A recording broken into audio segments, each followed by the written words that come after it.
We live in a world that's constantly awake. We're working longer hours, scrolling late into the night, carrying more stress than ever before. And one of the reasons is this. And yet we're wondering why we are exhausted, anxious, and struggling to feel like ourselves. Could the answer be simpler than we think? Today, I'm joined by Sarah Jeffries, a registered nurse with more than 15 years of experience in emergency care, sleep science, and holistic well being. If you ever struggled with sleep, burnout, stress, or simply waking up, this conversation is for you. Welcome to the show, Sarah. Thank you for having me. Pleasure to be here. Sarah, I would love to begin with your story. Could you share a bit of your personal journey and what led you into this new path? World of sleep science. Yes, my background is in emergency room nursing. I trained in England and worked in accident and emergency, we call it there. And then I transferred my license to America and worked in the emergency room in Santa Monica. I worked all the way through COVID as a nurse educator. And so it was very busy, lots of stress during that period of time. A lot of people can relate to that. And it was after that I decided to take some time away from nursing and focus on my personal health journey.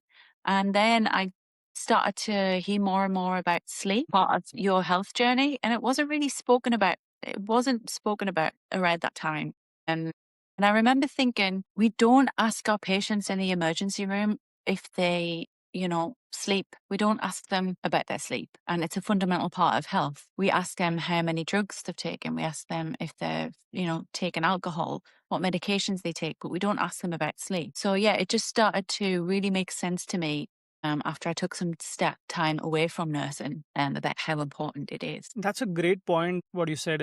People generally don't ask about sleep when we are having conversations, maybe with physicians or doctors here. So, Yeah. when you went deeper into this science of sleep, what are some of the misconceptions people have when it comes to sleep and overall health? I think one of the most common misconceptions is that I don't need sleep, that we don't need sleep, that we can get it back at the weekend, that we can, function very well on, say, 4 to 5 hours, which is what a lot of people do who are doing shift work, we live in this hustle culture. Everybody's trying to get to the next stage, earn more money. And I think for a long time, it's changing now, but I think for a long time, sleep was viewed as being lazy. If you're sleeping, you're lazy. And when we look at sleep, what's the ideal criteria? Because people talk about 8 hours of sleep is the ideal benchmark. People are talking about circadian rhythms. What's your benchmark about good quality sleep, and how does that impact your mind, your daily life, and everything Yeah. in between?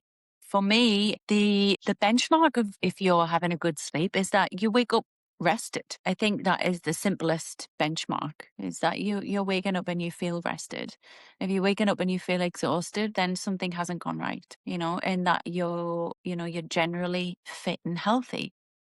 Sleep is linked to way more than just waking up well rested, but I think that is a solid foundation.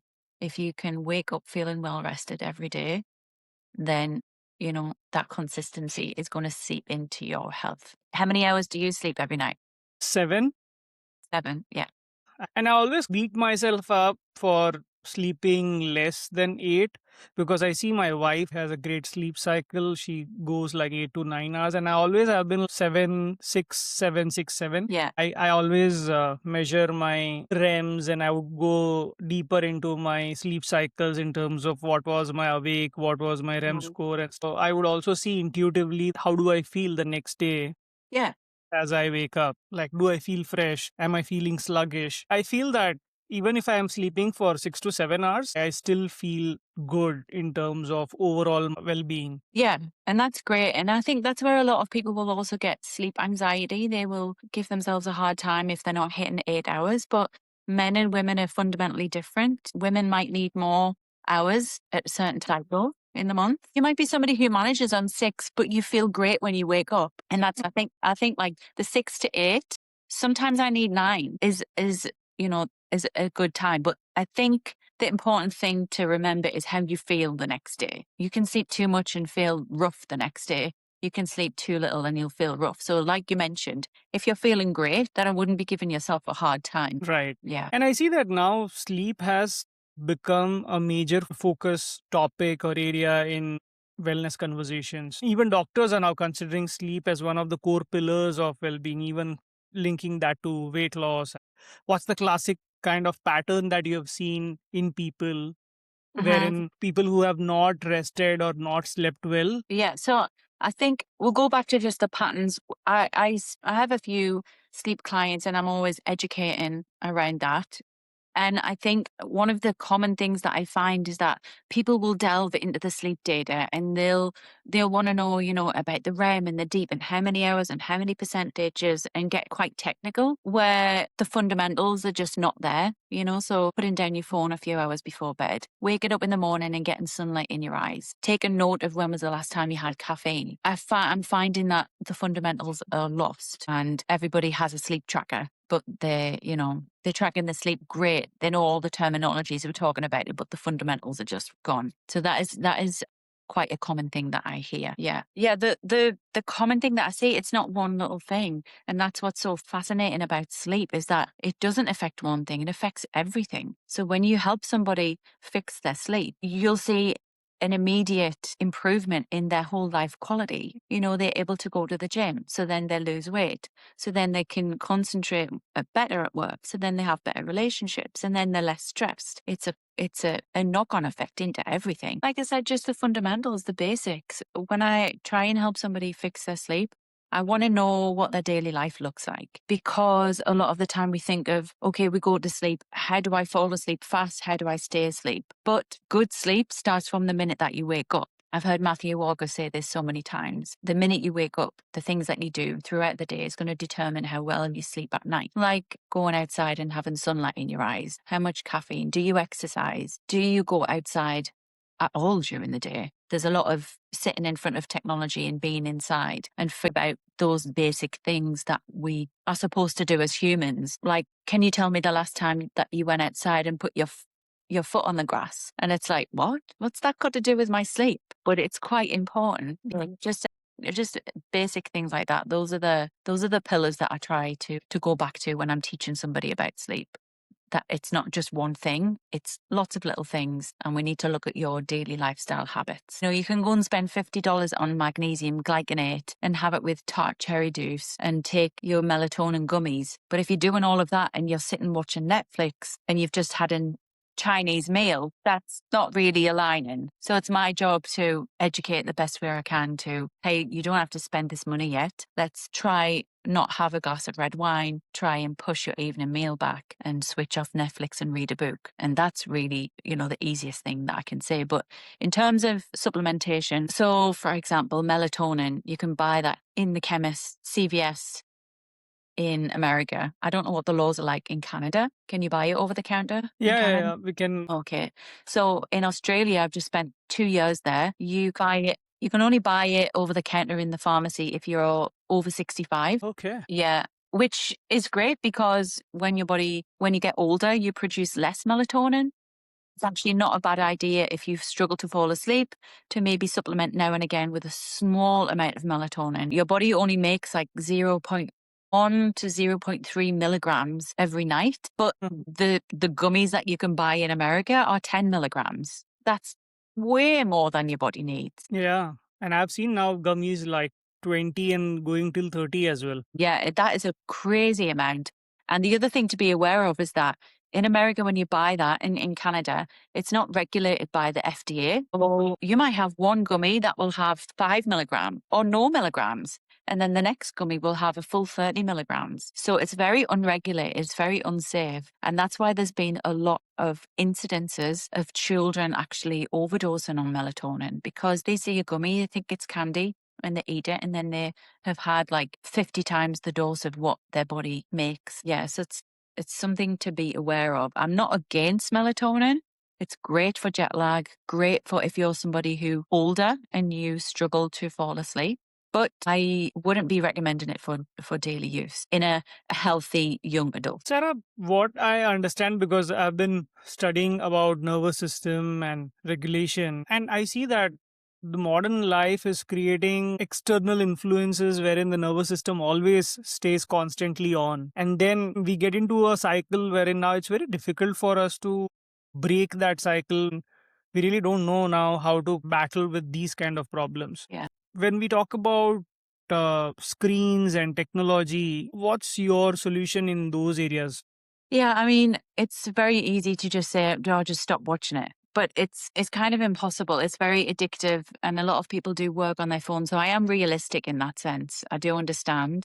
I do the same.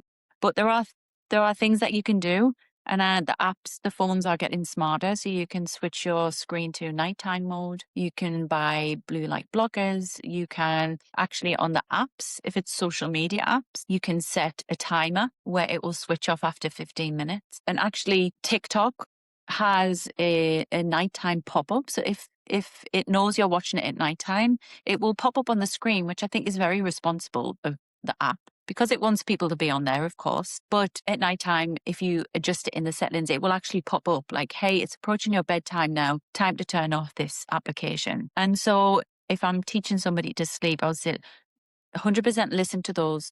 Make sure you're switching the settings on your apps to give you a pop-up. Just 15 Mhm. minutes, just 15 minutes, and you're just going to turn it off and put your phone in another room to get rid of the temptation. So it's not about completely eliminating it because I want to be realistic. It's just being a little bit more strict with yourself and knowing that you want the benefits of sleep. You have to be strict with yourself and switch off your phone when it's time to sleep. At least 2 hours before it's time to sleep. And there's a lot of suggestions around having blue light, having glasses Mhm. around that. What's your experience in that subject? So I made my own glasses because I just wanted to make sure that I had a pair that I could trust that were like the correct lens. So there's been a few mixed studies. Some people say it works, some people say it doesn't. But my take is if you feel like it works for you, then I don't think it's a bad thing.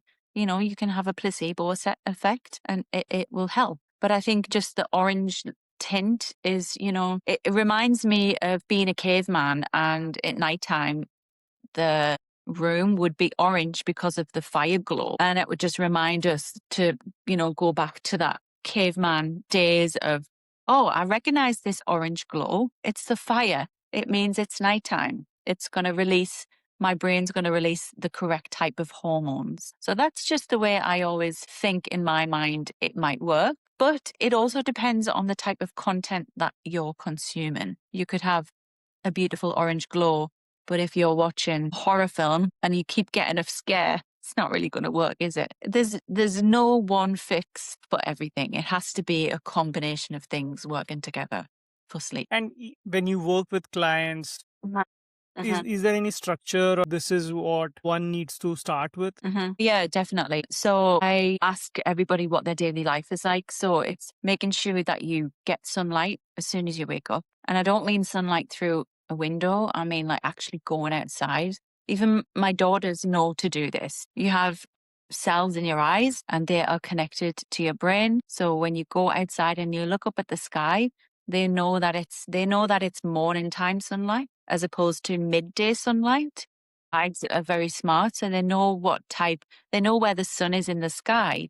And our bodies are governed by daytime and nighttime. So when you go outside, say you wake up at 6 in the morning, 7 in the morning, when it's starting to get light, when you go outside and you look at the sky, your eyes will know that where the sun is in the sky. And then it will release a certain type of hormones. And these hormones will have a cascade effect to follow you through to nighttime. It's fascinating. And so easy and free that you can do that. The other thing is being aware of your caffeine consumption. So caffeine has a half-life of 8 hours. So if you're having 400 milligrams at 2 o'clock, by 10 o'clock at night, you're still going to have half of that in your system. There are people who get rid of it faster, but just being aware of how sensitive your body is to caffeine and that it takes a while for your body to clear it out. Yeah. Sarah, you have been a nurse in your previous profession. Mhm. There are people who are still working in night shifts and their circadian rhythms are pretty much impacted because of the work shifts.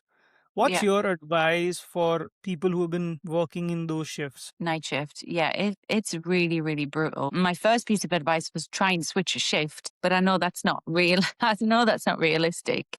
I've been there. I know that you have to do some hospitals, you have to do your rotation. I totally understand that. So my advice is just to try and focus on getting the best sleep possible. So again, limiting technology, using blackout curtains to try and mimic that it is completely daytime, a sleep mask, a white noise machine so you don't get woken up by a dog barking or the daily life that's going on outside. So you have to, completely switch in your daytime the daytime to your nighttime. So blackout curtains, white noise, keeping the room cool, dark and quiet. But a white noise machine will actually mask any sudden frequencies outside that will wake you up again. So you are creating an environment which tells the brain that it's Nighttime. nighttime, which Yeah, starts producing those hormones which helps to regulate the sleep. exactly. Yeah. And what about relaxation tools and techniques? Is there something that no you personally do? How does your schedule look like when you deal with holistic health? Yeah. So for me, when I can feel my stress levels and, I'm a mom, I travel a lot. I still have my nursing license. So I have a lot of education going on in the background and with my sleep clients and making YouTube videos and all the daily life stresses can get on top of us. And it can definitely wake you up in the middle of the night. But there's a free tool that you can use. It's just to access your own nervous system. For somebody who doesn't know, you've got your parasympathetic and your sympathetic nervous system.